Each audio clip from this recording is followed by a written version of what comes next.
Pourquoi les relations interpersonnelles sont-elles si difficiles puis complexes à comprendre? Donc, dans cette vidéo-ci, je vais prendre le temps d'éclairer ce qui se cache en fait derrière les dynamiques relationnelles pour vous permettre d'y voir plus clair, pour éventuellement arriver à avancer puis à créer un alignement puis une réactualisation dans celle-ci.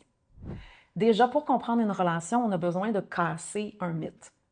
C'est celui que seulement et uniquement l'amour entre deux personnes, c'est que c'est seulement l'amour qui les lie ensemble.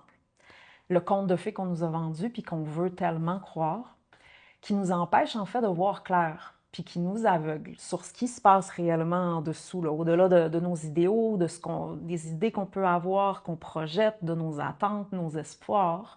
Et quand on est aveugle, bien, on est bourré d'angles morts. Et ceci, c'est en fait la recette parfaite pour se faire avoir.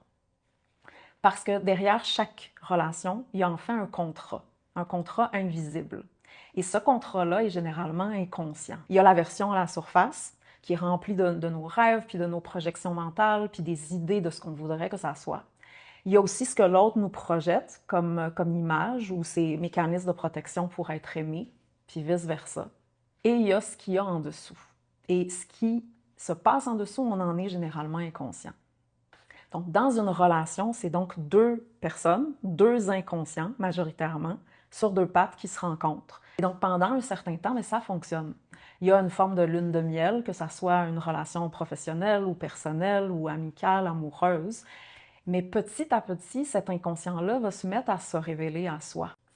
Et on essaie tellement fort de maintenir la surface, puis de revenir à ce qui était là, quand tout était beau, quand tout allait bien, puis on ne comprend pas quand les choses changent, pourquoi ça change. Mais l'affaire, c'est que ce qui était, c'était en fait comme une bulle qui, un jour ou l'autre, était fait pour être pété, pour révéler doucement ce qu'il y a véritablement en dessous. Puis ça, c'est inévitable. C'est nécessaire même pour pouvoir avancer. Et dans ce contrat-là inconscient, il y a une entente.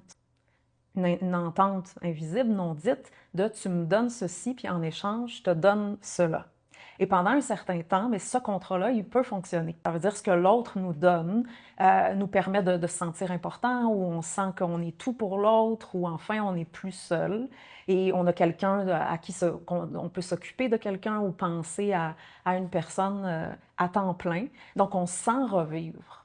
Mais ça va souvent venir compenser pour ce qui est en fait blessé puis sensible en dessous. La relation n'a pas une fondation qui est claire, puis qui est stable, puis qui est solide. Bien, elle est fondée justement la plupart du temps sur nos blessures complémentaires de part et l'autre. Donc, ça fait qu'un jour ou l'autre, bien, ça ne tient plus.